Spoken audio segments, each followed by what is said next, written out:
La diferencia ¿cuál es? Es que los especialistas, los magísteres, los doctores, se forman en la universidad. El psicoanálisis no se forma en la universidad para formarse uno como clínico.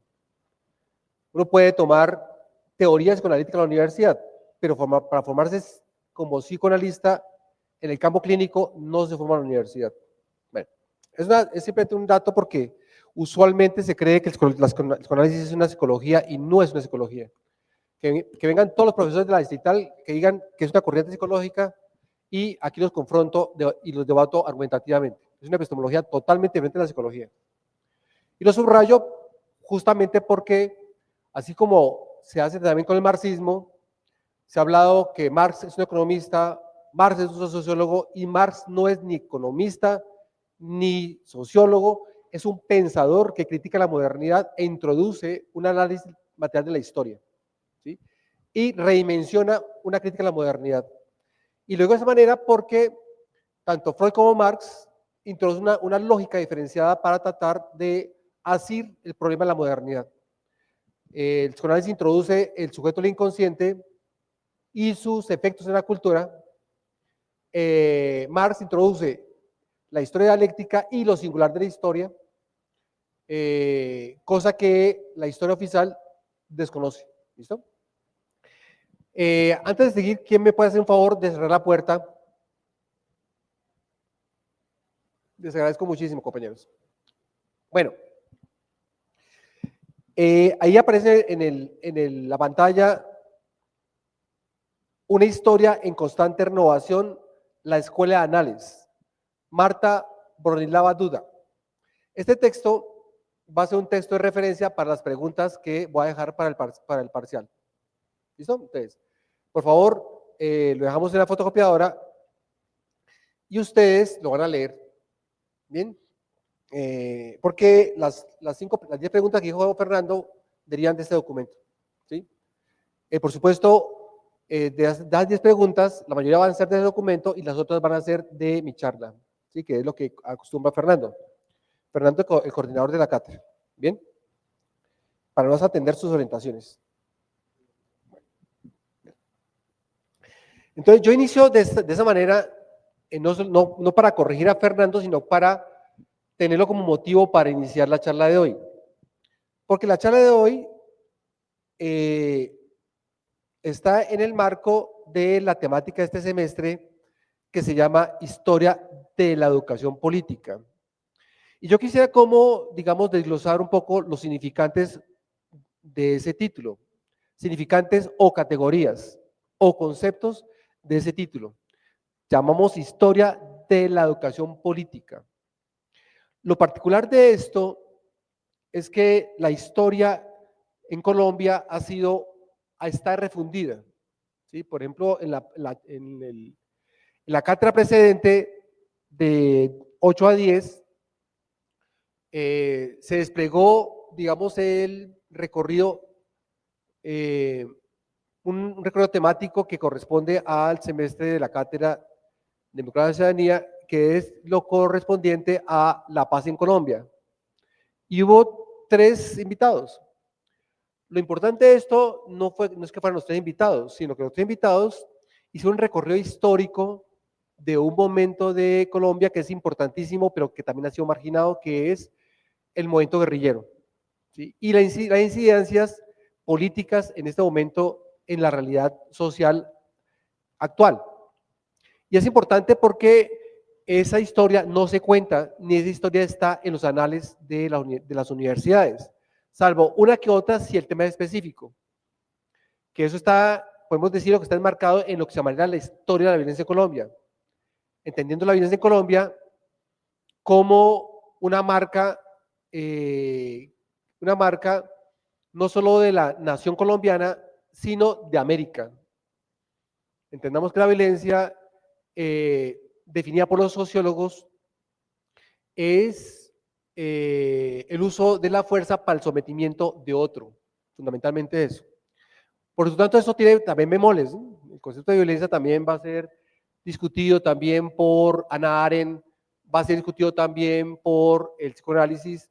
Y el concepto de violencia, por ejemplo, tiene unos matices que es menester como en un momento determinado también a clarificar. Y el concepto de violencia también ha sido también marginado en su profundidad, porque la violencia no necesariamente destruye, la violencia funda, así como la guerra. Entonces, los giros dialécticos es importante conocerlo. Bueno, eso más o menos como un dato al margen, pero es importante decirlo. Entonces, lo importante de esta mañana era el recorrido histórico. Pues yo me ponía a pensar, cuando estaba escuchando a los compañeros, ¿qué se sabe de la historia? ¿Qué es historia?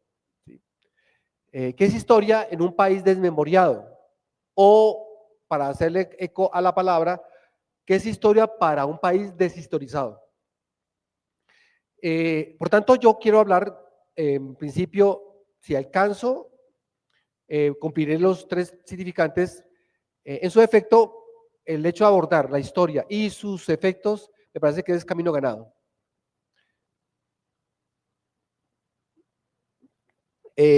Historia, cuando decimos historia, y cuando decimos un país deshistorizado, es que el tratamiento de esa historia no es un tratamiento que se hace en el aire, sino es un tratamiento que hace el Estado de la historia, ¿sí?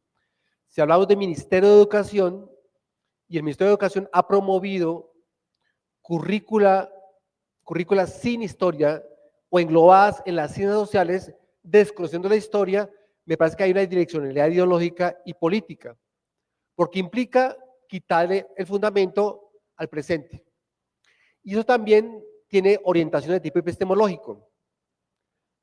Cuando decimos que en la universidad digital no hay historia, a pesar que hay ciencias sociales, la pregunta que uno puede hacer es que, ¿qué es eso? ¿Por qué pasa ese suceso? Y yo podría adelantarme un poquito con respecto a eso y decir es que ciencias sociales, las ciencias sociales en la universidad tiene un fundamento epistemológico que es funcionalista. Y yo creo que gran parte de la universidad es de un fundamento funcionalista, ¿sí? Y positivista, que es un fundamento que deriva del siglo XIX, que implica el desconocimiento del sujeto como parte de la misión científica y de la historia. Por lo cual, digamos, si se reconoce el sujeto o la historia, debe estar enmarcado como un objeto y aparte de eso, debe ser un objeto que se compare con las ciencias naturales, es decir, la física y la biología. De tal suerte que si se indaga la sociedad, se indaga en sus características funcionales, tal como se investiga a los organismos, ¿sí? Es decir, se indaga cómo funciona y de qué manera hay elementos disfuncionales que se desvían de ese derrotero. Por tanto, en su epistemología, desconozcan que hay un fundamento histórico, porque la historia realmente no es un objeto que se pueda verificar directamente en la inmediatez, sino la historia hay que reconstruirla, y para reconstruirla haber preguntas con respecto a un hecho histórico, que es el presente. Pero los funcionalistas soslayan precisamente esa fase fundamental, en tanto que lo que importa es su carácter científico en la perspectiva natural. Ahora, si uno dice, ¿por qué la carrera de ciencias sociales, la licenciatura de ciencias sociales en la digital? No hay historia ni geografía, es que no es importante, ¿sí? Porque lo que importa es cómo funciona en la inmediatez o en el presente, ¿sí? Porque es una directriz de orden pragmático que es una linealidad que viene de Estados Unidos, ¿sí? Es importante decirlo porque a mí siempre me ha sorprendido que aquí no haya historia, ¿sí? Y que se promueva precisamente unas ciencias sociales sin historia, ¿sí? Pero eso es lógico en la perspectiva de la epistemología. Pero ¿por qué la historia está, digamos, marginada? Si uno revisa el siglo XIX, por ejemplo, y habla del siglo XIX porque en el siglo XIX se expanden los países capitalistas, ¿sí? Después de que aparece en el siglo XVIII, a final del siglo XVIII, la Revolución Francesa, ¿no? Porque fundamentalmente, junto a la inglesa, son dos revoluciones que introducen lo que vendría a ser el capitalismo posteriormente. Bien, entonces, por tanto, el siglo XIX y siglo XX vendría a ser la expansión del capitalismo. La perspectiva colonial del siglo XIX y siglo XX, digamos, entre guerras, se plantearía el sistema capitalista mundo. Ahora lo amplío. Estoy haciendo un recorrido para dar un contexto ¿para qué? Para ilustrar un poco este concepto de historia. En el siglo XIX, en consecuencia, de un lado está el funcionalismo en el campo de la ciencia, está el positivismo en el campo de la ciencia, que es muy como anillo al dedo de capitalismo, en tanto capitalismo le importa la producción, y el capitalismo no reconoce al hombre como un sujeto historizado, sí lo reconoce como mercancía productiva, ¿sí? Como un objeto que produce, ¿sí? De otra parte, en ese siglo XIX hay dos filósofos, dos pensadores alemanes, uno que es Hegel y otro es Marx. Por supuesto hay muchos filósofos allí, yo quiero acentuar con respecto a Hegel y Marx. Hegel, filósofo que vive entre el siglo XVIII y el siglo XIX, discípulo de Kant, junto a Kant, junto a Schelling y junto a Fichte en el final del siglo XVIII, ellos son, si no espectadores, al menos son contemporáneos a la Revolución Francesa. Y ese hecho, que no es fortuito, ese hecho de la Revolución Francesa permite pensar a los ulteriores alemanes, digo ulteriores alemanes porque en el momento no existía Alemania, existía el imperio austrohúngaro, y pensadores como Hegel, Fichte, Schelling y Kant, ellos van a celebrar precisamente ese evento, ese suceso, la Revolución Francesa en Francia, que fue un hecho realizado políticamente, pero no fue pensado filosóficamente desde los franceses, pero son pensados por los filósofos alemanes. Entre esos está Hegel, y Hegel lo que dice es la historia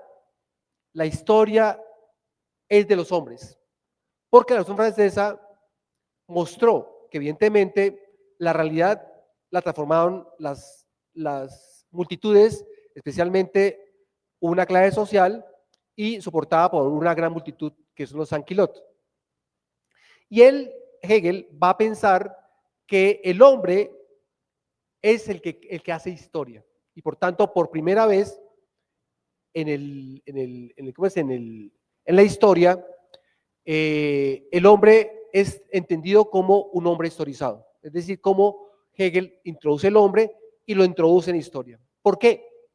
Si vamos hacia atrás, estamos en el siglo XVIII, si vamos hacia atrás, la historia que se conoce entre el siglo V, el siglo III, V, después de nuestra era, hasta el siglo XV, extendido hacia el siglo XVI, la única historia que existe es la historia sagrada. Es decir, que no había historia de hombres, era historia de Dios. Y eso viene a ser característico de la Edad Media.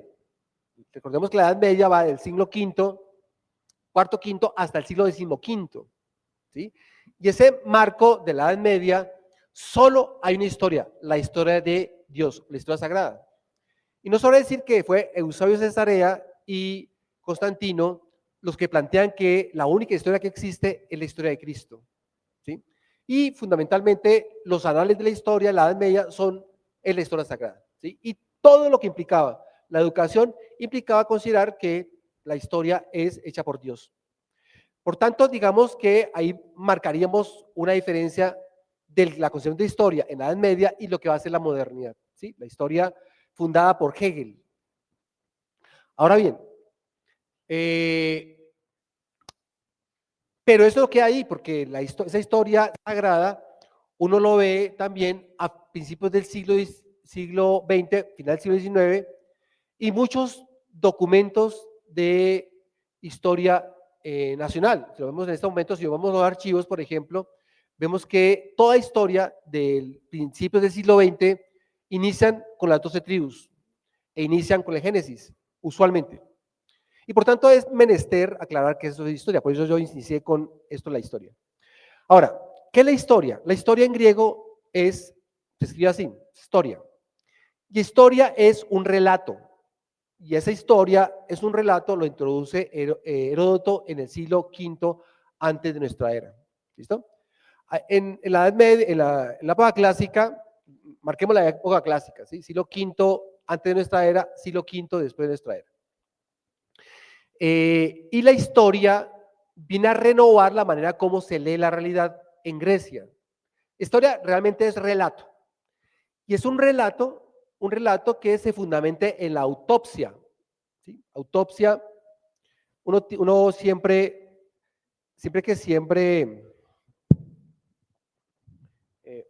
la palabra autopsia, es una palabra que escribimos en griego, escribimos en griego acá. Autopsia.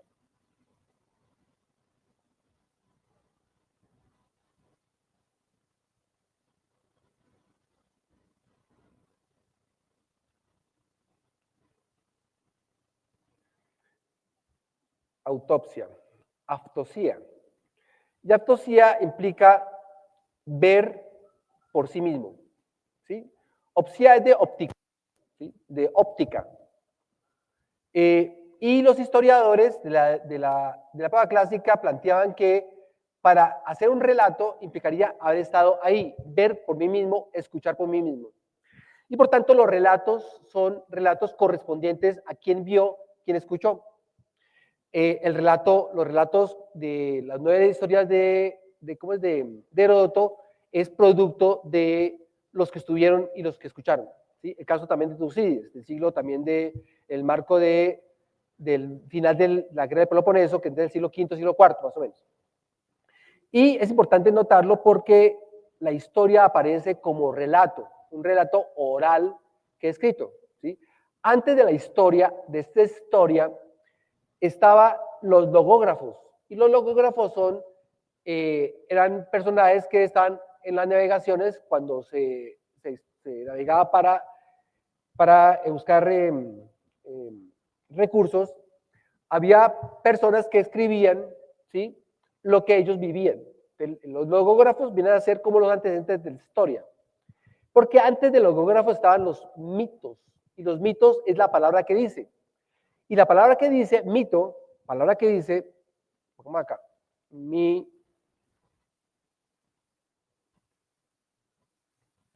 mitos. Esta palabrita que ha sido solo ya la modernidad, antes del siglo V de Grecia hacia el siglo IX, XII, que es la época arcaica griega, mitos significa palabra que dice.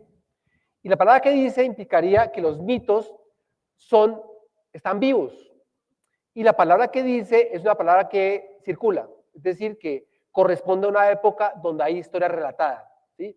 Donde hay relato y donde hay la oralidad es la que pervive, ¿sí? Es decir, si vamos a hablar del siglo V para atrás de los griegos, es fundamentalmente tradición oral, ¿sí? Y tradición oral, por tanto, el mitos, la palabra que dice, es importantísima, porque no hay necesidad de escribirla, porque había alguien que la decía y alguien que la escuchaba. Y esto resuena también en las comunidades indígenas vivas en Colombia, que no hay necesidad de bibliotecas, porque las bibliotecas son los abuelos sabedores y ellos tienen un arsenal de saber que se ha transmitido generación tras generación. Y por tanto, la palabra que dice el abuelo sabedor es sagrada y la comunidad lo escucha en su carácter sagrado. Es decir, que también hablamos de mito. Pero el mito no tiene carácter de mentira, sino todo lo contrario. El mito es una palabra que dice y es una palabra sagrada. Lo quiero decir ¿por qué? Porque hasta historia en Grecia, la historia es relatada y es quien ve y quien escucha. Más adelante, la historia va a tener desde los griegos hasta inicio de la Edad Media, la historia va a ser de otro talante, porque son los escribas los que van a tener más relevancia. Y eso viene precisamente de la aparición de la Biblia como Biblia en latín significa libros, del singular biblium, y los escribas son los que van a perpetuar o van a coger la palabra tradicional que está viva y la van a escribir y la van a guardar en archivos, en pergaminos. Por tanto, cuando decimos historia, ha tenido giros. El giro, por ejemplo, este giro de los griegos, que también uno puede verlo de manera correspondiente a los pueblos que viven todavía, los pueblos ágrafos, o los pueblos ancestrales que aún conservan la palabra como el referente necesario. Y por tanto hay que pensar mucho si es menester hablar de historia en los pueblos que aún son de tradición oral. Por eso uno escucha a los indígenas y dicen, yo soy mito, yo estoy dentro del mito, yo soy mito y el futuro está en los antepasados. Los indígenas no están por fuera de la historia, sino ellos son mito y son parte del mito y son parte de la palabra que se dice. ¿Por qué? Porque los indígenas no están separados de la naturaleza. Más adelante lo elaboramos. De esta suerte que la palabra historia es menester como tomarla en su amplitud y en su profundidad. Ya dijimos que en la Edad Media la historia, los cristianos, los paganos conversos, van a expulsar la historia árabe, van a expulsar la historia griega y van a expulsar cualquier tipo de historia y la única que van a reconocer es la historia sagrada. Digamos, eso es, digamos, con respecto a qué es historia y por qué historizar.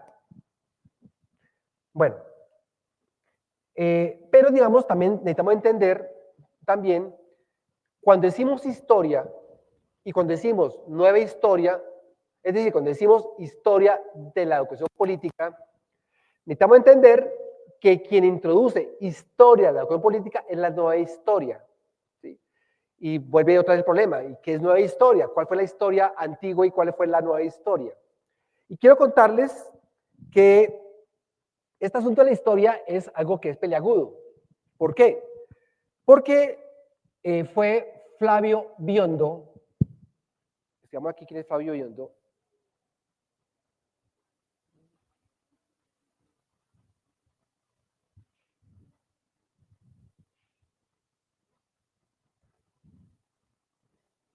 O sea, voy a contarles cómo se construye la manera de hablar de la historia o por épocas, como época clásica, Edad Media y modernidad, o también por qué hablar, por ejemplo, de modos de producción. Modo de producción comunista primitivo, modo de producción asiático, modo de producción esclavista, modo de producción feudal, modo de producción capitalista, socialista. ¿Sí? Porque eso no ha sido siempre. Eso aparece en la manera de cómo construir un relato para fortalecer una postura de época, más propiamente de las clases dominantes. ¿Listo? Flavio Biondo fue aquel que plantea el primero que plantea que si hay una época clásica, la época clásica o época antigua va a declinar en el 410 después de Cristo o después de nuestra era. Es decir, este personaje va a plantear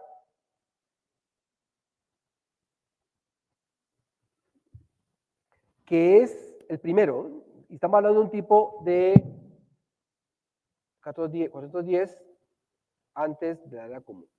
¿Listo? Y el 410 vendría a ser la caída o el saqueo de la caída del Imperio Romano. ¿Sí? Y estamos hablando de un personaje que del siglo XV, quien plantea que si vamos a hablar de una historia hacia atrás, necesitamos entender que la historia medieval es diferente a la época clásica. ¿Listo? Y es él el primero que plantea que hay un corte de la historia antigua y ese corte vendría a ser la caída del Imperio Romano con el saqueo de Roma por parte de los godos, visigodos, ostrogodos, y la caída de ese gran imperio que iba desde el Medio Oriente hasta Gran Bretaña. Ahora, junto a este personaje hay otro personaje que se llama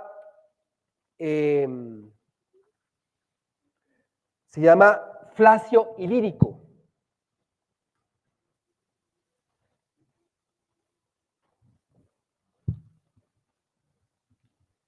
Y Flacio Ilírico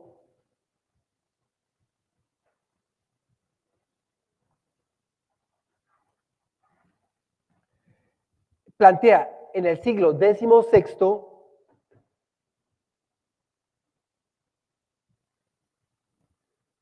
que hay una nueva historia. Es decir, que si hablamos ahora de nueva historia ahora, es menester entender a cuál nueva historia nos estamos refiriendo. Cuando decimos historia, la cuestión política, es un constructo que es creado en la nueva historia. ¿Y a cuál nueva historia nos estamos refiriendo? Yo me adelanto un poquito, esa nueva historia es una historia de análisis del pensamiento crítico a finales del siglo XX, ¿sí?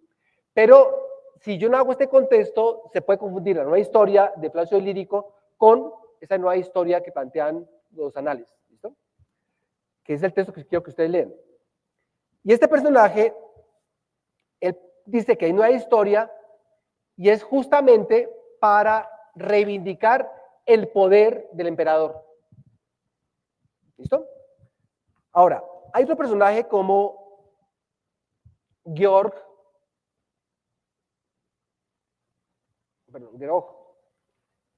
Horn, un personaje del siglo XVII.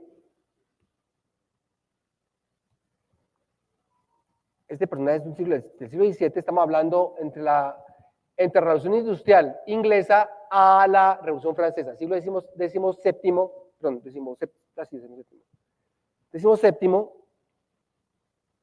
Y este personaje es el que plantea que hay una época media, es decir, estamos hablando de esa época clásica que viene de atrás, de los griegos, hasta la caída del Imperio Romano, y él va a plantear que hay un medioevo. ¿Sí? ¿Sí? Un medioevo, o sea, una era media. Y él fundamentalmente va a hablar de una contemporaneidad, una época contemporánea para reivindicar los movimientos burgueses del siglo XVII. ¿Sí? Entonces, si vemos esto, vemos cómo cada época habla de su pasado y además cómo reivindica su presente. El caso de Flavio Biondo, él va a desmarcar el pensamiento de su época y va a desmarcar precisamente la caída del Imperio Romano, ¿sí? En relación con la Edad Media, a pesar que él no habla de Edad Media. El Flacio Lírico plantea que hay una nueva historia, pero para reivindicar el poder del emperador, y es un personaje más adelante que es Georg Horn, que él plantea que hay un medioevo. ¿Sí? Porque, digamos, con respecto a esas nombres de la historia, con nuestro coordinador de la cátedra, hemos tenido unos debates con respecto al Renacimiento, ¿no? O sea, en el siglo XVI nadie dijo que había un Renacimiento. ¿Sí? O sea, en el siglo XVI no hay un Renacimiento. El concepto de Renacimiento lo introduce el siglo XIX. Ya les voy a plantear cómo. Es decir, que el Renacimiento es una cosa muy particular porque es un mal llamado Renacimiento. Ahora les digo cómo aparece ese famoso Renacimiento. ¿Sí? O sea, hasta ahora vamos haciendo esto. Bueno, lo discutimos. ¿Sí? Digamos, esta es la historia. ¿Listo?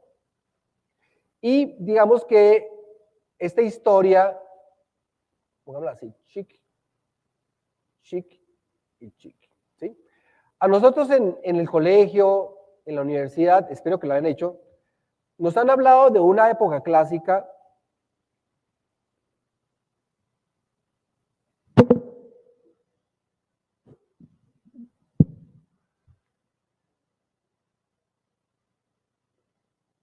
nos han hablado de una Edad Media. Yo escucho aquí en esta universidad que dice que la Edad Media es oscura. Eso amerita discutirse, porque no fue oscura. Una edad moderna Y para colmo de males, hay unos que dicen que hay una época posmoderna, cosa que algún día discutiremos, ¿listo? Y que esta datación, ¿sí? Esta datación comienza en el siglo V, ¿sí? El siglo V, ya de ustedes, en el siglo V, antes de la era común. Lo que estoy haciendo es historizando esto, ¿no? Cómo se nombra la historia. Hasta el siglo V después de la era común. Yo hablo de era común porque yo soy harto de hablar de Cristo. Me disculpan los creyentes, pero necesitamos es como renovar un poquito cómo uno nombra la historia, ¿sí? Y por qué la historia está marcada en tiempos de Cristo o en tiempos de la expansión del universo. Eso será otra discusión. Porque, digamos, si vamos a hablar de la historia de Colombia, necesitamos saber a qué historia nos estamos refiriendo. Si vamos a hablar de historia política, necesitamos saber qué es historia, a qué historia nos estamos refiriendo en un país deshistorizado, ¿sí? Necesitamos saber que lo político no es un partido, sino lo político implicaría caracterizar qué es lo político. ¿Estamos? Entonces yo voy a tratar de poder, palabra por palabra, para caracterizarla, para entender qué es la historia. Ahora, y que la Edad Media vendría a ser del siglo V al siglo XV después de la era común, ¿listo? Y aquí, que es el motivo de la discusión con mi compañero Fernando, aquí hay una suerte como de interregno que es el Renacimiento. Y la modernidad aparecería en el siglo XVII, al menos filosóficamente, porque hay como movimientos, hasta el siglo XXI, no obstante los que digan que hay una época posmoderna. ¿Listo? Digamos, hasta ahora, en lo que yo he expuesto, es Gerhard Horn el que plantea un medioevo. O sea, en el siglo XVII se dice que hay una época media. Es decir, que la misma época de Edad Media no se alude como sí misma media, sino es un personaje que exalta la burguesía y exalta los métodos burgueses. Viendo hacia atrás, dicen que hay una especie como de historia media que es la Edad Media. ¿Listo? Más adelante, digamos, encontramos a un tal Christoph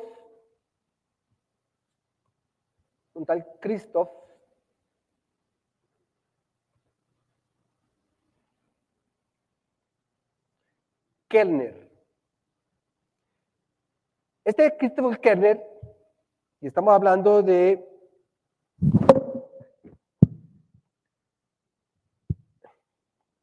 también del siglo XVII, él es el que va a ordenar lo que nosotros conocemos como la historia del mundo occidental, ¿sí?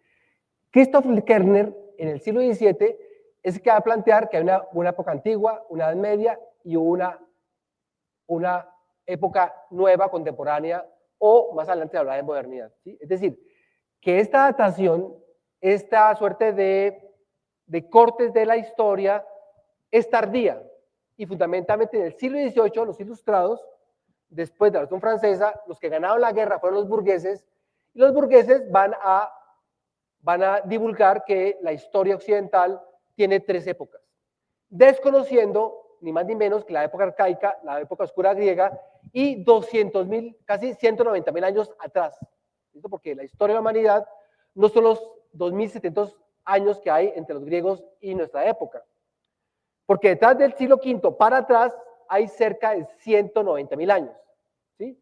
Que podemos reconstruirlo, que es el paleolítico temprano, medio y tardío, la aparición del neolítico hace 10.000 años, y lo que más adelante hablaremos como el mundo occidental. Porque este mundo occidental, que es del siglo V al siglo XXI, ese mundo occidental fundamentalmente, retroactivamente, se constituye a partir de las invasiones europeas, ¿sí? Y las invasiones europeas aparecen en el siglo XVI, ¿sí? ¿Sí estamos?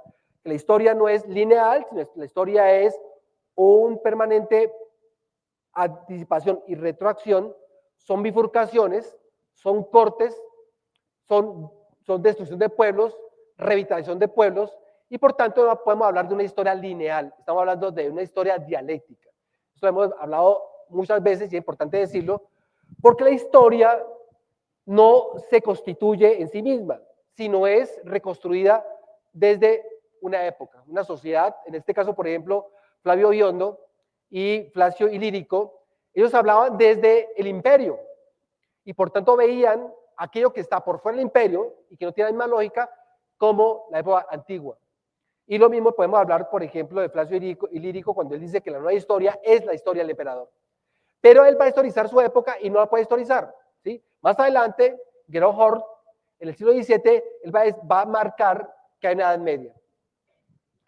La discusión que tengo con Fernando con respecto a el Renacimiento, les quiero contar una anécdota de Charles Le Goff, historiador francés, con Jules Michelet, historiador francés, siglo XIX. Y es justamente cuando Jules Michelet, eso nos cuenta Charles Le Goff, en un texto que se dice, la historia hay que cortarla por rebanadas, ¿sí? Así como cuando alguien dice, la historia está hecha de generaciones, ¿sí? Son rebanadas, es decir, ustedes y nosotros somos de generaciones diferentes, ¿sí? Es el mismo corte, porque a mi juicio, generación hace corte la historia, desconoce la historia para reivindicar tendencias de mercado.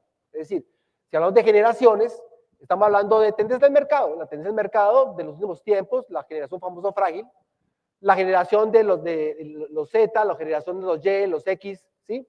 Son generaciones que son productos del mercado, son tendencias. Pero la historia nos convoca, ¿sí? En un diálogo dialéctico en la universidad, estamos en la misma historia y estamos en el mismo momento. Por tanto, no estamos divididos por generaciones. Y es la discusión que hay en la historia, si la historia hay que rebanarla por pedacitos, si la época clásica es diferente a la Edad Media y por qué, y la Edad Media es diferente a la modernidad y por qué.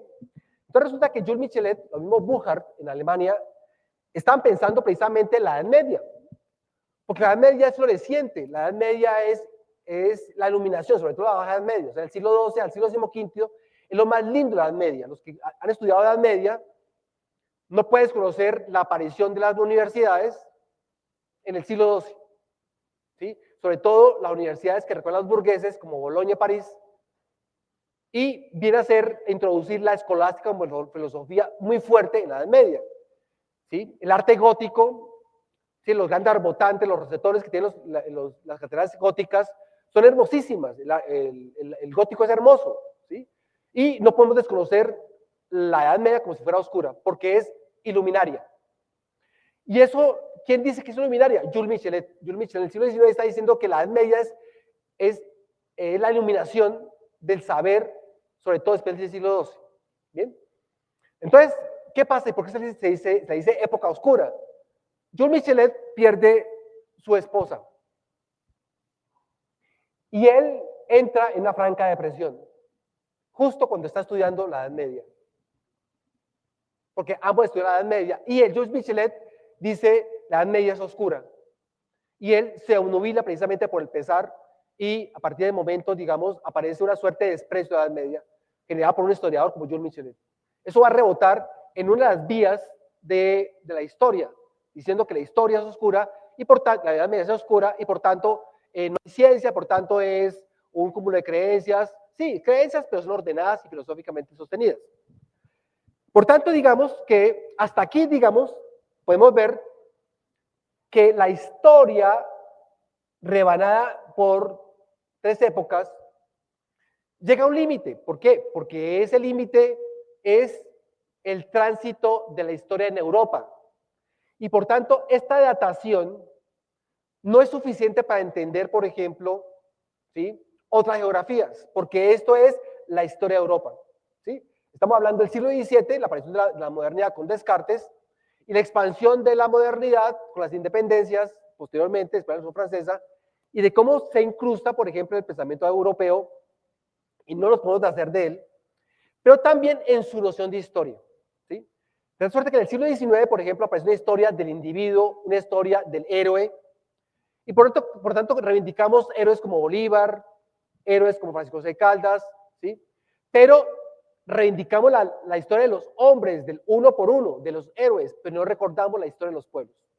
¿Sí? Por tanto, hablar de la reivindicación de Bolívar como el libertador, desconocemos a los descamisados, ¿sí? Los lanceros que intentan inmortalizar a Reina Betancourt en el pantano de Vargas. ¿Sí?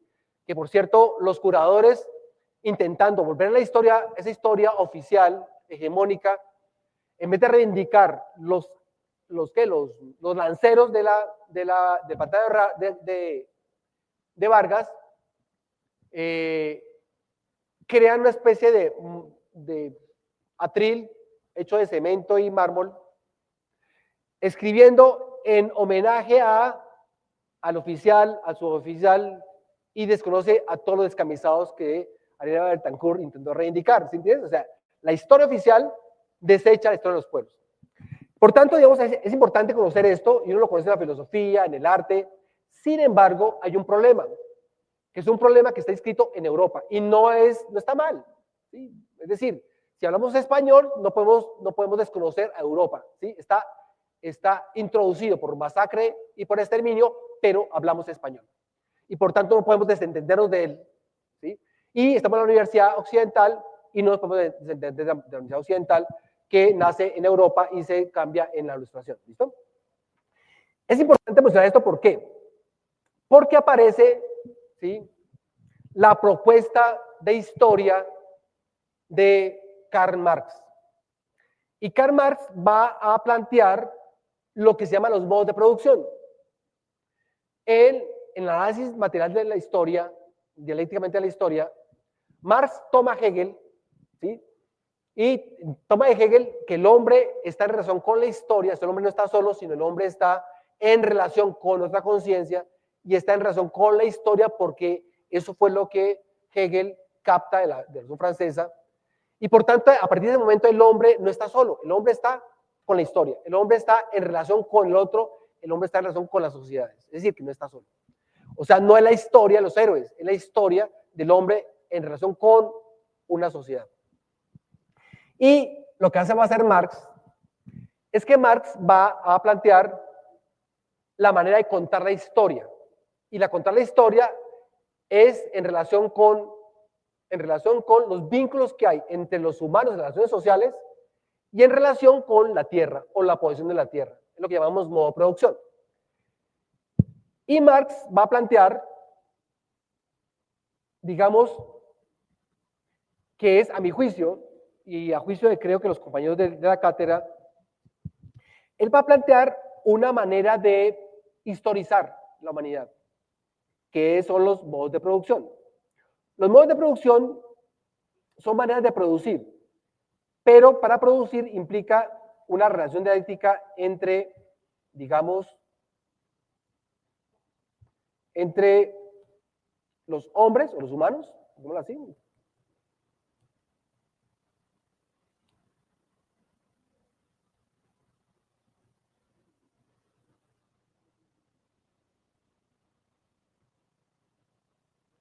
Me tomó el pelo.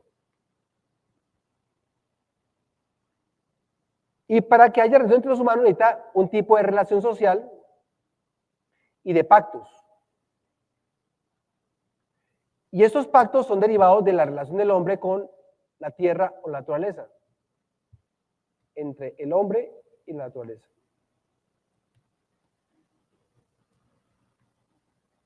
¿Listo? Es decir, que esta manera de contar la historia es disímil a la planteada, por ejemplo, en el proceso que les conté anteriormente, ¿sí? Que hablar de época clásica está bien, la Edad Media, la moderna. Aquí en Colombia, por ejemplo, cuando se habla de la colonia, ¿qué es colonia? Una época, ¿qué es? ¿Sí? Entonces aparecen historiadores hablando de la influencia de la Edad Media o el Renacimiento para tratar de darle piso a ese momento histórico. Pero digamos, con los planteamientos de Marx, con la nueva producción, él va a relatar la relación material de las relaciones sociales en relación con la posesión de la tierra. ¿Listo? Y eso permite contar no solo la historia de Europa, sino la historia de los pueblos. ¿Sí? Y él va a, digamos, a dar cuenta de varios modos de producción. ¿Sí? El primero es el comunismo primitivo. Una época que no quedó en el pasado, sino también se reitera en ciertas sociedades, ¿sí? O sea, no es exclusivamente los 190.000 años primeros de la humanidad, que es sociedades matriarcales, comunistas primitivas, es decir, que eran relaciones sociales horizontales de respeto, así como se respetaba la protección de la tierra, y que la educación allí, en estos pueblos, es correspondiente a esa manera de producir, ¿sí? Por eso es importante hablar, si uno habla de historia de la acción política, implicaría discernir la historia, cómo se cuenta la historia, y aparte de eso, ubicar en ese relato histórico la educación.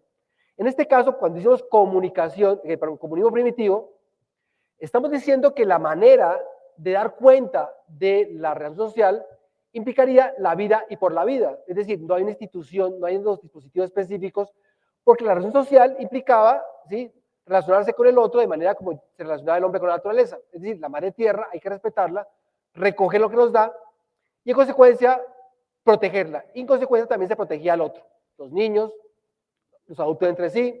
Implicaba que esa educación no solo era una educación como una especie como de dispositivo, sino era correspondiente a la manera que se produce, ¿sí? Y por tanto marca una manera de relacionarse con el otro, que implica un carácter político. Quiero hacer un paréntesis con respecto a eso y volvamos al griego, porque infortunadamente no tenemos el quechua, no tenemos lenguas, no tenemos raíces nuestras, pero nos apropiamos de los griegos, los árabes y los latinos, y por tanto necesitamos saber el origen de las palabras para ubicar su lugar allí. La palabra polis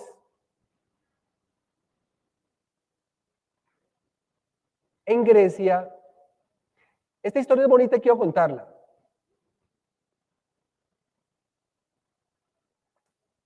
Polis fundamentalmente eran ciudades organizadas y aparece, la palabra polis aparece en el siglo VI con los espartanos, pero la organización de aldeas aparece antes de los griegos, ¿sí? Es lo que llamarían los latinos ciudades-estados, pero hablar de ciudades-estado le quita carácter político. Porque lo político, la polis implicaba una relación entre la praxis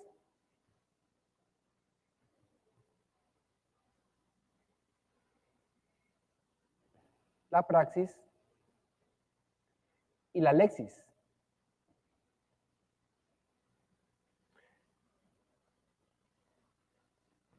¿Qué significa eso? Que en la polis, en las conformaciones estatales, ¿sí?, de ciudades, los que hablaban llevaban a práctica ese discurso, a la práctica, o sea, del discurso a la acción. Y tenemos el esplendor de la polis en Grecia porque eran pueblos pequeños y por tanto había una correspondencia del discurso con la práctica. Es importante eso. A pesar de que en Atenas son esclavistas, recordemos que en Esparta son comunistas primitivos, son matriarcales y por tanto los iguales repartieron la tierra de manera equitativa con Licurgo. Los que quieran conocer la historia antigua, algún día lo podemos hacer. Pero lo importante de la polis es eso, pero no solo eso, es quién es político. Y resulta que hay una palabra que introduce Aristóteles,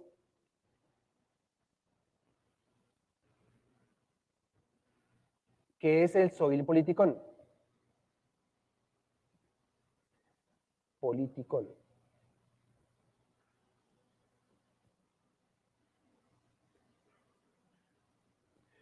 Cuando decimos soil politikon, estamos hablando de un animal vivo, no como lo que se habla en la biología, sino como un animal preñado de bios vital, de principio vital, que es político, es decir, que se entiende por la ciudad. Pero eso no es simplemente una asunción de partido, ni tampoco algo que era como artificial.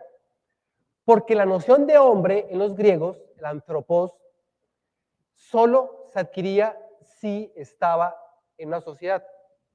Por ejemplo, si un pueblo griego se expandía por recursos y exterminaba un pueblo y quedaba un ciudadano de ese pueblo invadido, ese único hombre que queda pierde su carácter de humano, no es humano. Y esos hombres iban por las ciudades y las ciudades los adoptaban, son los periecos. Y cuando los adoptaban, ese periheco asumía el carácter político de la ciudad que lo recibía. Es decir, que para ser hombre en Grecia implicaba tener a un otro. Es decir, que el carácter político es la relación social. ¿Listo? Es importante ese carácter político. ¿Sí? Por eso les decía, vuelvo otra vez a la educación. Cuando hicimos comunismo primitivo y decimos que una manera de producir establece un tipo de relación social, ¿sí? Es en sí misma política, porque tengo que vernosla con el otro. Y el otro implica mi carácter político porque yo tengo que llegar a acuerdos con el otro, ¿sí? Incluso para hacer el amor. ¿Sí? Hacer el amor implica un carácter político porque necesito que el otro, primero, reconocer al otro que es un sujeto que desea. Yo que deseo y debo considerar que el otro dice o pone un límite y yo debo considerar ese límite. Por tanto, haber un pacto. La sexualidad es un pacto político. ¿Por qué? Porque yo reconozco la sexualidad de otro. Y conjuntamente vamos a alcanzar el placer, ¿sí? O vamos a experienciar o experimentar unos placeres no conocidos hasta que uno diga no. ¿Listo? Eso es un carácter político. Es decir, cuando hay un otro, yo lo reconozco como tal y yo me incluyo en esa relación. ¿Listo? Por tanto, cuando decimos comunismo primitivo, estamos diciendo, uno, que la educación es por la vida para la vida y que a pesar que no era consciente la educación, se transmitía un tipo de educación, el respeto a la tierra y respeto al otro, y en sí mismo es político. ¿Listo? Es decir, que a pesar que en el Paleolítico no hay una palabra que nombre al otro, sí había pactos. ¿Sí? Es no agredir a su hermano, no hacer uso de las mujeres de la horda, reconocerlas y respetarlas, ¿sí? Y respetar los tótems. Eso es más o menos las tres leyes del comunismo primitivo en el Paleolítico. Ahora, lo que dice Marx, que en otro momento ampliamos, es que hay otro modo de producción. El modo de producción asiático, que es más o menos como una suerte de complejización del primitivo. Pongámoslo aquí para nombrarlo más, porque en el asiático es una especie como de transición entre el primitivo a la esclavitud. Yo escribo ahí porque muchas veces cuando yo pongo no lo escribo, yo decidí ponerlo hoy. El otro modo de producción es la esclavitud. No voy a explicar cómo apareció la esclavitud, ¿sí? Porque no es el objeto, no es el tema de hoy. La esclavitud, el modelo asiático, la esclavitud derivan precisamente de la manera como se realiza la relación social, pero también los giros que hay en esa misma sociedad. ¿Sí? Por ejemplo, el hecho de que si el instrumento de trabajo cambie la piedra al metal, implica no solo cambiar el instrumento, sino una manera de relacionarse con la tierra y con el otro, porque la producción es mucho más rápida y hay más alimentos. Por unas cuestiones históricas se llegan a unas decisiones con respecto a eso y se crea la división del trabajo como efecto de la transformación del instrumento de trabajo y en consecuencia más adelante aparecerá, digamos, la expropiación de la tierra por parte de los administradores a los trabajadores, que es la presión de la esclavitud. Pero yo nombro la esclavitud, ¿por qué? Porque la esclavitud, por primera vez, la educación, o sea, la relación social, introduce tres principios que son exclusivos de la esclavitud, pero también se van a repetir en el feudalismo y en el capitalismo. ¿Cuáles son?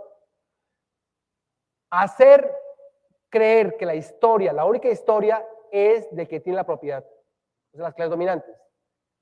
Segundo punto, hacer olvidar la historia de los que no tienen la tierra, o sea, las clases dominadas. Y tres, evitar rebeliones. Es decir, que a partir de la esclavitud, la educación toma, ¿sí?, la forma de la manera de producir, porque la esclavitud implicaría la expropiación de la tierra de unos trabajadores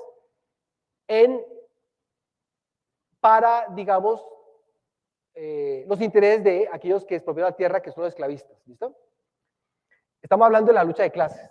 Es decir, que hay una relación social entre dos clases sociales, uno que tiene tierra y otro que no tiene tierra, y que la historia que plantea Marx es que ese tipo de relación social, que es dinámica, va a producir un tipo de relación que va a producir o va a reproducir esa manera que se produce. Me explico. Si la esclavitud es una manera de producir, ¿sí?, donde el esclavo se las tiene que ver con la tierra y la producción de los bienes de consumo, ¿sí?, mientras que los feudales los esclavistas iban a la guerra o al mercado, se iban a la mar.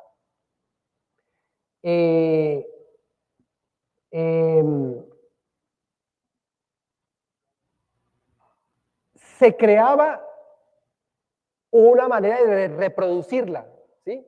Es decir, el esclavo produce, el esclavista hace uso del rédito de esa producción, pero la manera de relacionarse con el otro implicaría reproducir esa misma relación. Es decir, que las relaciones sociales, las ideas, las instituciones, van a reproducir ese tipo de relación. Es decir, no solo es cómo se produzca, sino la manera como se relaciona con el otro, o sea, la sustitución del esclavo, el reconocimiento del esclavo como inferior al esclavista, pasa por la educación. Es decir, la educación va a formar esclavos y esclavistas. ¿Listo? Reivindicando precisamente la manera como se produce en este modo de producción. El otro modo de producción que plantea Marx es el feudalismo. Y el feudalismo, como el anterior, mantiene la explotación del hombre por el hombre y crea un tipo de educación y un tipo de política que mantiene esa relación, ¿sí?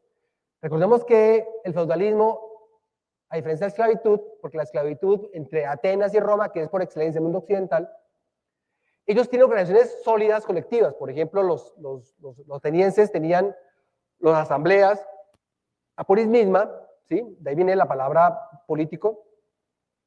Los romanos tienen la res pública, la causa pública, es decir, que los patricios, por ejemplo, se reunían, los que tienen la tierra, se reunían en el Senado para tomar definiciones de la colectividad de patricios o de esclavistas. Así como los esclavistas, ¿sí? Tenían derecho a las discusiones más los esclavos en Grecia. Pero eran sociedades que tenían carácter político y republicano, al menos los romanos hasta el siglo I, ¿sí? Mientras que en el feudalismo no había Estado, sino eran poderes feudales que tenían un pedazo de tierra y un ejército que cuidaba esa tierra y sometía a unos siervos para desangrarlos en su trabajo y desangrarlos en el impuesto, ¿sí? Para que el impuesto era para garantizar ser cuidados por los ejércitos. Digamos que son los terratenientes que se reeditan en sociedades como esta. Y que el pedazo de tierra, justamente en su extensión, también le da el carácter de nobleza al feudal, ¿sí? De conde, duque, marqués, príncipe, rey o emperador. ¿Listo? Y que era por expropiación o por matrimonios. Lo que quiero acentuar es que, aparte de que el modo de producción cuenta la historia en términos de cómo se produce este tipo de relación social, se educa de esa manera. Es decir, cómo se reproduce en el feudalismo, ¿sí? Ese poder feudal, ¿sí?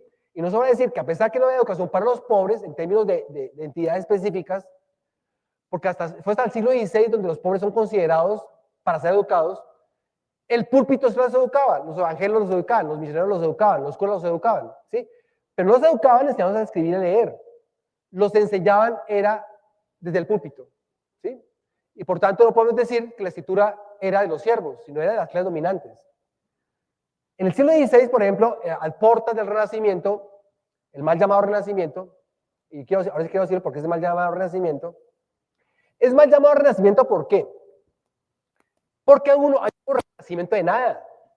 Lo que es que la burguesía se quería desmarcar de los aristócratas. Y había una filosofía que era hegemónica, ¿cuál? La escolástica. Y los burgueses, como era un poder económico que se estaba ascendiendo, ellos se querían diferenciar de la filosofía de la aristocracia.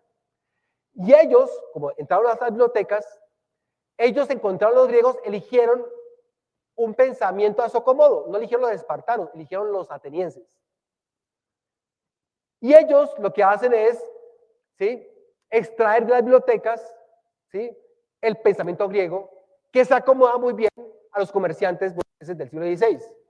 Entonces, el nacimiento de las artes y la literatura, porque las artes y la literatura están en la Edad Media, ¿sí?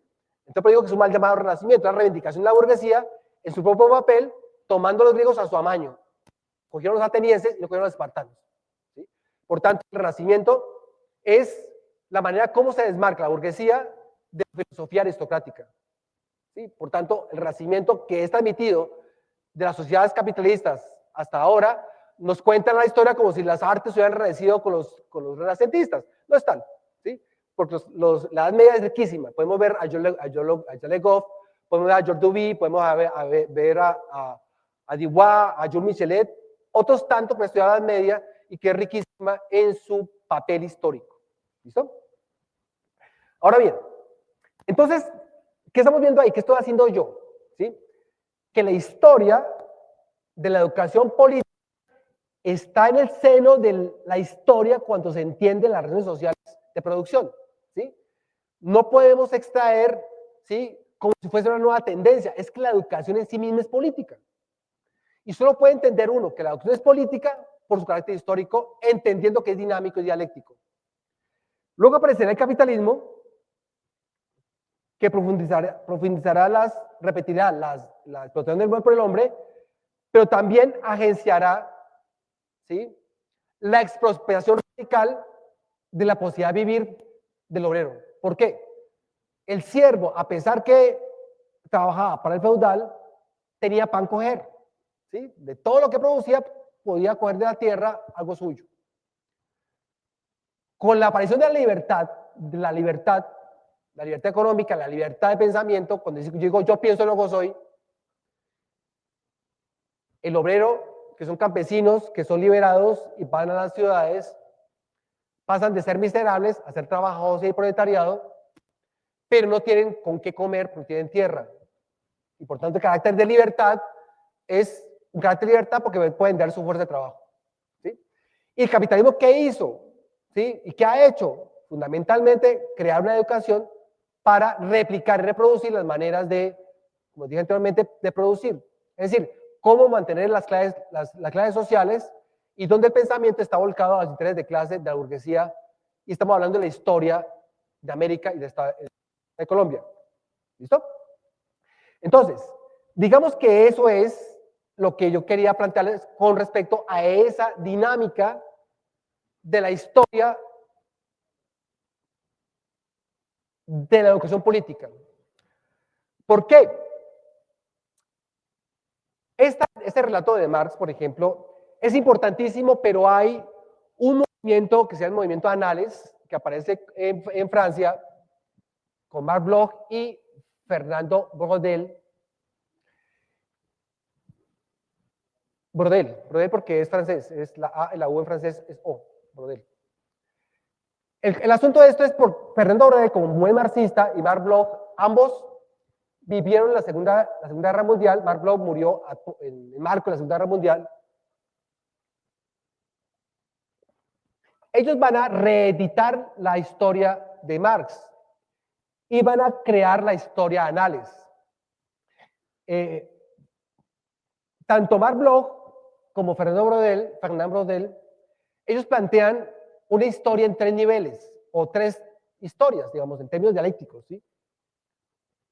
Una historia de corta duración, ¿sí?, que es la historia cotidiana, ¿sí?, la historia de los periódicos, la historia de las relaciones inmediatas, se puede decir así, o de corto plazo, y que son relatadas por los archivos de los periódicos, ¿sí? ¿Qué pasa hoy? ¿Qué pasó la semana pasada? Es la historia de la corta duración. Hay una historia de mediana duración. Es el caso de, por ejemplo, la Segunda Guerra Mundial, las contradicciones o las coyunturas fundamentales que generan efectos en la sociedad. Y no generan efectos de un solo día, sino generan efectos en una sociedad completa. Por ejemplo, la Segunda Guerra Mundial, la Segunda Guerra Mundial, digamos, la caída del Imperio del Tercer Reich, el triunfo de la Unión Soviética sobre los nazis, y de verruga está Estados Unidos y Gran Bretaña, después de Francia, porque realmente quien gana la guerra es la Unión Soviética. Cuando las huestes estalinistas llegan a Berlín y derrota el fortín más fuerte que tenía los alemanes, que era en Berlín, fueron los soviéticos. No queda ahí, no queda como una historia corta, ni de unas semanas, sino va a rebotar en la manera como se van a crear las relaciones sociales de ahí en un periodo específico, o sea, la Segunda Guerra Mundial y los efectos de la Segunda Guerra Mundial. El caso, por ejemplo, de la de la reconfiguración del Estado-Nación, por ejemplo, el Estado-Nación de protección con los keynesianos y con el Nuevo Deal, que van a rebotar, digamos, un periodo largo en relación con la cortedad anterior, y va a rebotar hasta el 73, con la crisis del petróleo en Estados Unidos, ¿sí? Y la caída de Salvador Allende en Chile. Son historias de mediana duración, ¿sí? O sea, son eventos, ¿sí? Son coyunturas fundamentales, ¿sí? Que van a cambiar, ¿sí? Un largo proceso en relación con la cortedad de la vida inmediata. Nosotros, por ejemplo, en este momento podemos hablar de que somos de corta duración y la corta duración se reedita porque la historia no permite entender un largo plazo. Por eso me gustó la charla de esta mañana de estos tres compañeros, ¿sí? Infortunadamente no se habló de la guerrilla, sino se habló de los que se entregaron. Y no se habla de la guerrilla que aún persiste como movimiento popular importante a nivel nacional, marxista-leninista, y se desconoce como sean carteles por parte de este gobierno, que hay que denunciarlo. Son insurgentes y no son GAO, como dice el presidente de la República, que es importante subrayarlo, porque la izquierda no termina con Petro, sino la izquierda sigue con los movimientos populares no legalizados y legítimos. Cuando digo todo este relato es porque la historia de hoy, que con todos estos compañeros que son expertos, digamos, permite pensar un proceso de 50 años, ¿sí? O sea, una historia de mediana duración, ¿sí? Porque nos hemos quedado en la corta duración, ¿sí? Siempre se dice, es que después del acuerdo del 2016 hubo 300 muertos, hay 300 muertos, pero se desconocen que ha habido 400 muertos descuartizados después del 48, ¿sí? De una mediana duración. Y hay otra historia que plantea Brodel, y es la historia de larga duración, ¿sí? Y la historia de larga duración es de más de un siglo, es decir, cuando uno ve la historia y que evidentemente hay hechos que determinaron toda una época, ¿sí? Y por tanto, digamos, eso permite ver no solo a Europa, sino permite ver los movimientos de otros pueblos en relación con la geopolítica, si se puede decir así, ¿sí? Es decir, hay una construcción de la economía geopolítica que implicaría que hay procesos locales que son influenciados por decisiones nacionales, otros que tienen determinos locales, que son locales que van a tener en relación con la geopolítica, como el caso de la guerra de Ucrania, o en el caso, por ejemplo, de el arrasamiento sionista colonizador sobre el pueblo palestino, que no es Palestina, es la humanidad, porque ahí se juegan los acuerdos internacionales del mediano plazo, como pasó con la ONU o antes de la Sociedad de Naciones, ¿sí? Entonces, cuando decimos, por ejemplo, historia de la educación política, necesitamos entender, clarificar qué tipo de historia vamos a reconocer como nuestra, porque la historia también se ha pensado como si la historia fuera del pasado, como si fuera un objeto del pasado, ¿sí? Como vuelvo y repito, como he repetido en muchas oportunidades, la historia, por ejemplo, con la violencia, tiene giros, tiene muchas enseñanzas, ¿sí? O sea, repito, vuelvo y insisto, la presencia de Jaime Zuluaga aquí me gustó mucho. Por eso, porque cuando decimos violencia, con el Comité de Verdad y de Rehabilitación en los años 60, liderado por Germán Guzmán, el monseñor Germán Guzmán, junto a Umaña Luna y a Paz Borda, el comité estaba conformado por sociólogos, estaba conformado por militares, para indagar la violencia, cómo había terminado, en el año 62. Y ellos encontraron que la guerra, la violencia, estaba in situ, porque encontraron descuartizamientos, y Germán Guzmán, en un capítulo que se llama Tanatología, él plantea cómo la violencia está caracterizada, depende de la región, ¿sí? Pero Germán Guzmán entregó el informe, y al entregar el informe, el Congreso de la República dijo que eso era partidista y por tanto era politizado y por tanto eso no es cierto, y archivaron el texto. El texto lo publica Taurus en este momento, ¿no? Y se desconoció porque Germán Guzmán estaba hablando de subjetividades, decían, ¿sí? Más adelante Gonzalo Sánchez lo desempolva en los años 80 y le da el carácter histórico a este texto. ¿Por qué lo cuento? Porque muchas veces se cree que la historia es pasada, en tanto que para que sea objetiva de ser pasada, de una distancia del historiador y el hecho histórico. Pero con Marx se entiende, y con Freud, entre otros, se entiende que la historia no es pasada, sino que la historia está escrita en el presente como unas huellas. Y esas huellas del presente permiten entender que hay que reconstruir a partir de las preguntas del presente, que son huellas, y reconstruir el pasado. Para entender el presente es menester conocer la historia del pasado y en consecuencia transformar el futuro. ¿Sí? En consecuencia necesitamos decidir qué historia y cómo la vamos a relatar. Y es el papel que tiene la historia política en la educación. ¿Sí? La historia política de la educación no es dar otro cursito de historia política de la educación porque no hay educación y nos sentimos wow, nos sentimos diferente porque somos críticos. ¿Sí? Es que el pensamiento crítico, pero si yo entiendo que el pensamiento crítico deriva de la crítica en relación del dogma en el cual yo me paré, cobra otra dimensión. La crítica no es simplemente adherir a una tendencia, sino el pensamiento crítico implicaría que yo tuve un dogma, yo me fundamenté en él y yo, porque tengo los fundamentos sólidos, puedo discutir ese dogma y la crítica, como le decía varios autores con respecto a dónde viene la crítica. La crítica no es exógena, la crítica es interna, en tanto que yo soy susceptible a los problemas que tiene mi realidad y yo puedo hacer preguntas para investigar. Y es ahí donde yo hago la crítica. Entonces, la historia política, la educación, ¿qué? La historia de la educación política es justamente todo ese proceso que les he contado a ustedes. ¿Sí? Porque algunos esperarán diciendo, Juan Carlos, necesito que usted diga historia de la educación política desde Bolívar acá. ¿Sí? La historia de Bolívar para acá es una historia fragmentada. Es una historia de las clases dominantes que ha contado la historia de los que tienen la tierra y la historia de los héroes reconocidos por la burguesía. Es decir, Francisco José de Caldas, ¿sí? Universidades y tal, Francisco José de Caldas, que nos reivindicamos en ella porque estamos aquí, es importante entender por qué una universidad pública estatal tiene el nombre de un héroe burgués. ¿Sí? Es importante en José de Caldas en su momento, por supuesto, pero José de Caldas no hubiera sido nadie sin los descamisados. ¿Sí? Bolívar no sería nadie, ¿sí? Sin los lanceros o los descamisados. ¿Sí? En Venezuela se dice descamisados a los sectores, al proletariado, ¿sí? Al campesinado, a los que se movilizaron considerando y siguiendo las orientaciones de Bolívar, por supuesto, pero Bolivia no sería nada sin la colectividad guerrillera, porque la diferencia entre la confrontación de Bolívar con la de Francisco Miranda es que Francisco Miranda introdució una guerra de oposiciones napoleónica y no una guerra de guerrillas como fue el papel importante de Bolívar, ¿no? Con sus bemoles. ¿No? Entonces, pero la historia que se nos ha contado es una historia fragmentada, una historia impregnada por la iglesia, una historia impregnada por la historia individual, pero también una historia olvidada. ¿Sí?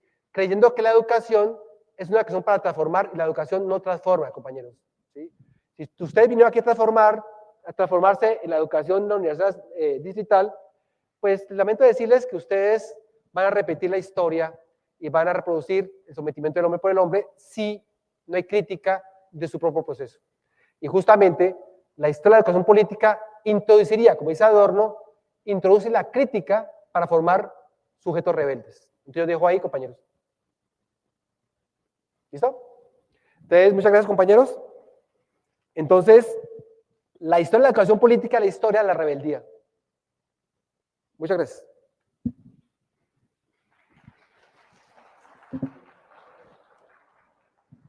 ¿Preguntas?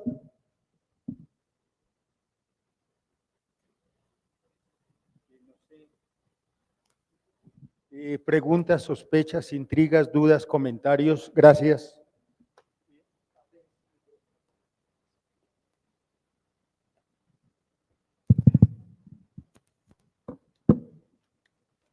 Hola, buenos días. Profe, su merced mencionaba más temprano en su exposición de que algunos hablaban del posmodernismo.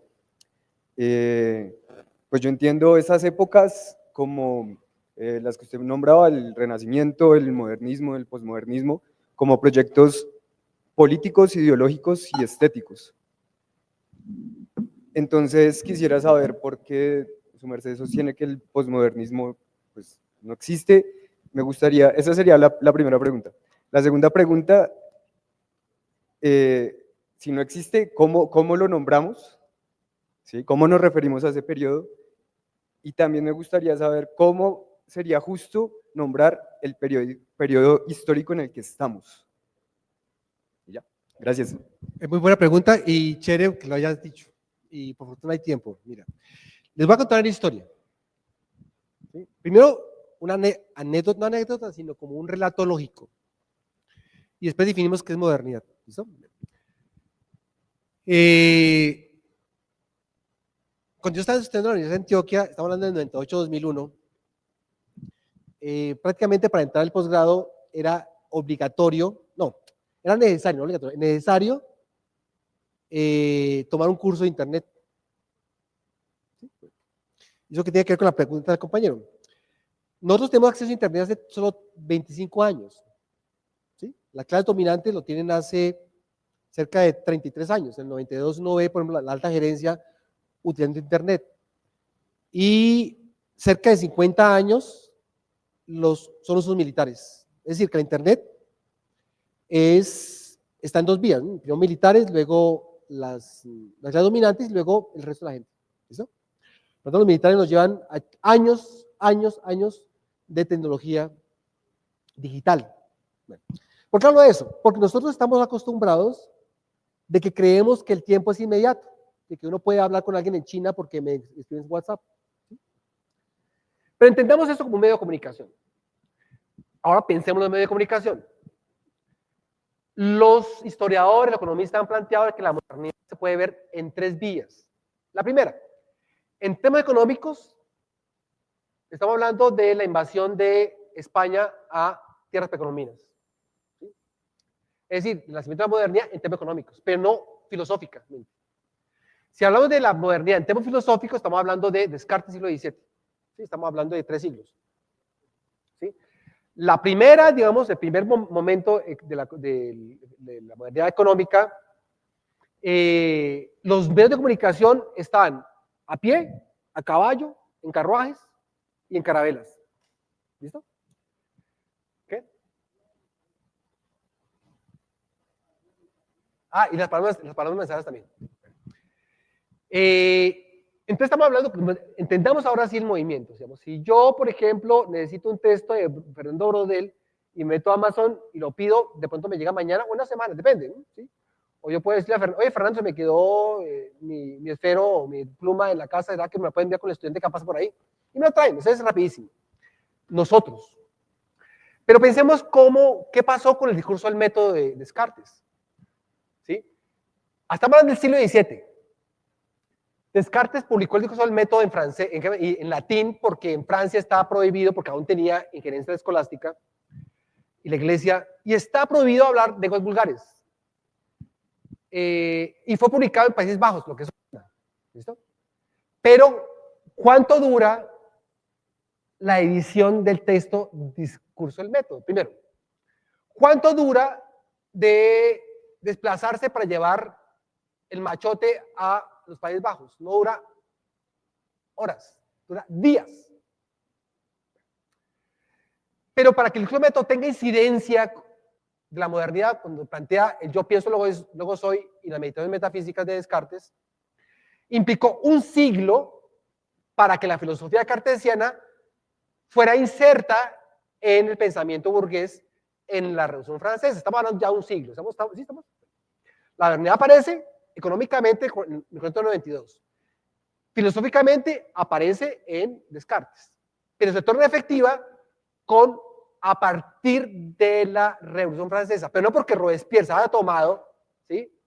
Ha decapitado con Saint-Just al Luis XVI, la modernidad empezó. No, había que crear un Estado moderno, ¿sí? Destruir instituciones, decapitar a la aristocracia francesa, y eso duró unos añitos. Digamos que el tiempo del terror duró del 92, del 89-92 hasta el 93 cuando decapitaron a Robespierre. Aún no se ha implementado la modernidad todavía. Porque para que los dispositivos de pensamiento, ¿sí? Un Estado-nación republicano que permita tener dispositivos como Ministerio de Educación y permite diseñar la educación de primaria hasta universidad. Es decir, no apareció en un día, se tuvo que demorar otro ratico, ¿sí? Porque después del terror rojo llegó el terror blanco de lo que es las huestes aristocráticas estaban por fuera de Francia y la derrota de Francia por parte del Imperio Austrohúngaro, ¿sí? Porque había un tropel entre Francia en tiempos de Napoleón III. Aún no se ha implementado la modernidad y ya van 2 siglos. ¿Listo? Ahora bien, el poder en ese momento geopolítico lo tenía Inglaterra desde el siglo XVII. ¿Sí? Por eso el patrón Libra, el patrón del metro, todo está en Inglaterra. ¿Sí? De hecho, el meridiano cero es de Greenwich, Inglaterra, porque era el imperio. ¿Sí? Y por tanto el imperio establece sus reglas a nivel mundial. Entonces, el imperio británico aún tiene dominio sobre las mares. ¿Sí? Bueno. Francia, mientras tanto, Napoleón, ¿sí? José Bonaparte invade España yendo a Portugal, en las guerrillas está ganando Napoleón, José Bonaparte, el emperador de Portugal llega a Brasil, aún no hay Estado-nación todavía. Los Estados-nación capitalistas, que es Inglaterra y Francia, se están conformando hasta ahora, entre el siglo XVIII y el siglo XIX. Por tanto, la modernidad aún no es mundial. Ahora, ¿qué se necesitó para que fuera mundial? Para implementar la modernidad, es decir, para formar un hombre que no es feligrés y que sea sujeto moderno. Porque para que sea un sujeto necesita que haya un dispositivo educativo, desde primaria hasta universidad. La modernidad llegó aquí y todos se modernizaron. ¿Qué pasó con la crisis del 76 en Europa? La primera crisis del capitalismo. ¿Sí? Las fábricas y el capital cayó en el 76. Eso promocionó también, había 2 poderes, el alemán y el británico, que es lo que permite la famosa Primera Guerra Mundial, cuando la Entente se enfrenta a los imperios. ¿Sí? Y entre la primera Guerra Mundial no había modernidad, eran aún colonias del siglo XIX. O sea, la modernidad, el concepto de sujeto no está expandido. ¿Sí? Las instituciones no están expandidas todavía. Primera Guerra Mundial, aún hay imperios, el imperio austrohúngaro, el imperio alemán, el imperio otomano, ¿sí? El imperio ruso, que se disolvió con la revolución bolchevique. Aún no hay modernidad todavía ahí. Entonces, la Primera Guerra Mundial ocasionó la depresión del 29, la caída del muro, la caída de Wall Street, que ahí se entendió que el capitalismo tiene una sobreproducción cuando el capital está suelto y no hay demanda, o sea, no hay consumidores. Entonces, los comunistas se dieron cuenta de 2 hechos: de que Estados Unidos tenía la responsabilidad de mantener la economía mundial, no la mantuvo porque precipitó la depresión, porque cerró fronteras, porque tuvo miedo de que la depresión entrara a su seno, y el otro era crear consumidores. Pero eso no pasó en 29, porque fue depresión económica. Los únicos países que salieron de depresión fue la Alemania nazi y la Unión Soviética. La Unión Soviética ni siquiera cayó, porque era una unión de repúblicas socialistas soviéticas de trabajadores y la propiedad era colectiva. La modernidad aún no se está expandiendo. Ahora, cuando decimos expansión de la modernidad, aparece con el Tratado de Bretton Woods, 1944-47. Cuando se crean instituciones cuyo encargo es expandir el capitalismo de manera sistemática, es lo que llama Wittgenstein, se llama sistema mundo capitalista. Es decir, cuando se crea la ONU, cuando se crea el Banco Mundial, el Fondo Monetario Internacional, cuando se crea el Estado de Israel, cuando se crea la OEA y se crea después la OTAN en el 49, se diseña como un pensamiento de libertad de mercado, se extiende. Si tú revisas la ONU, la UNICEF y la UNESCO, diseñan la cultura, la educación y la ciencia, y la modernidad aún no está instalada. Es decir, que la modernidad se instala a finales del siglo XX y siglo XXI. Estamos hablando de modernidad tardía. Y quien hable de posmodernidad habla de un movimiento del año 60, que uno lo puede encontrar con el texto de Marshall Berman, en todos, solo se permanece en el aire. Él habla de 3 modernismos: el posmodernismo francés, que es un movimiento filosófico y estético, pero no es una época; el modernismo negativo, que es cuando los revolucionarios intentan demoler toda la modernidad, pero la modernidad también está Marx, ¿sí? Y eso produce neoconservadores, ¿sí? Y están los marginales, los que creen que la clase obrera no estaba relacionada con las fuerzas productivas. Eso lo podemos encontrar en Marshall Berman, que es un texto del 82. Ahora, ¿por qué posmodernidad? ¿Por qué habla de posmodernidad? Sí, a mi juicio, entre otros, por ejemplo, el de Alex Kalinikos, habla de una especie de reencauche ideológico para reforzar el neoliberalismo. Pero en esa época. Porque el neoliberalismo dijo, y también Fukuyama, la historia terminó porque la lucha de clases terminó, y no es cierto. Entonces, cuando decimos modernidad, por tiempo y por más media, no es posible que aparezca antes de la Segunda Guerra Mundial. ¿Sí? Las Naciones tenían ese encargo, pero fue un fracaso en el 48. En el 48 aparece la ONU. Por tanto, podemos hablar de modernidad, porque la modernidad está en expansión a nivel internacional. En el 45, 44, 45, Japón aún salía de su tradición y aún no tenía influencia occidental. La misma China, ¿sí? La India estaba invadida por los ingleses. Entonces, ¿qué es la modernidad? Es una época la cual comparten gran parte de la humanidad. ¿Y cuáles son los fundamentos epistemológicos de la modernidad? Uno, un sujeto. En tanto que el hombre por primera vez es sujeto de la modernidad. Es decir, que el hombre se arroga el carácter de ser. Yo pienso y luego soy. Yo, el hombre, yo, mujer, yo, gay, yo, queer, yo, lo que sea, soy hombre y tengo un yo. Y ese yo piensa por mí mismo. Y cuando pienso, hago uso de mi propio entendimiento en el otro.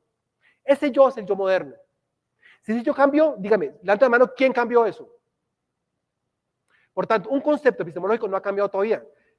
Están en crisis los relatos de los estados de protección que ahora están en reflujo con los BRICS. Dos, el concepto de verdad. El concepto de verdad es en tanto certeza de la representación porque no se duda de la objetividad científica. La representación de los archivos escritos, la representación de la física como teoría real no ha sido ni siquiera demolido. En este momento estamos a puerta de una guerra nuclear. ¿Sí?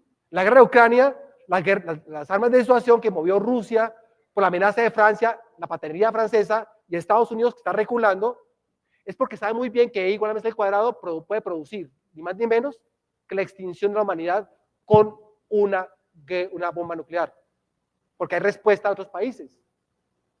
El mismo hecho de saber con certeza la representación de que va a haber una deflagración de todo lo que implica hidrógeno, implica que la verdad moderna no ha sido superada.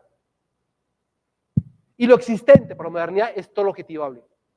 En este momento el mercado donde se plantea el comercio de los objetos, incluso las carreras. Si vamos a hablar de modernidad, es cuando la modernidad supera los fundamentos epistemológicos de Descartes. No han sido superados.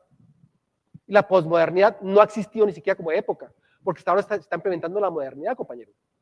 Entonces, es muy fácil decir, por eso la historia, si tenemos la historia como una línea de mantequilla y yo corto la historia como si fueran cortes limpios de la historia, no entendemos los procesos. Y los procesos son de anticipación y retroacción. Bifurcaciones son dinámicos y dialécticos. Por eso me necesita entender la historia para poder decir cuál es nuestro periodo. Estamos en la modernidad tardía, porque aún estamos incrustados con el yo del hombre, la objetividad científica y la verdad, que no se dude la verdad, es de certeza de representación. Por eso no hay posmodernidad. Discutamos la posmodernidad de esta universidad porque se parafrasea posmodernidad y que estamos en una época que no hay lucha de clases en un país, el tercer país más desigual del mundo, después de Angola y Haití, y la tierra está monopolizada por 1% de la población y el 42% de pobres. Son 20 millones de pobres donde ustedes vienen. Y la lucha de clases aún pervive. Les recomiendo escribir el título de un libro. Lo escribió un profesor de la Universidad Nacional, brillantísimo. Se llama Rubén Jaramillo Vélez. El título del libro es La modernidad postergada. Y el autor dice que nosotros no hemos llegado aún a la modernidad. Piénsenlo porque yo tengo plena certeza de que nos falta mucho para ser modernos. Y gracias. Aquí está el código QR para que registren su asistencia.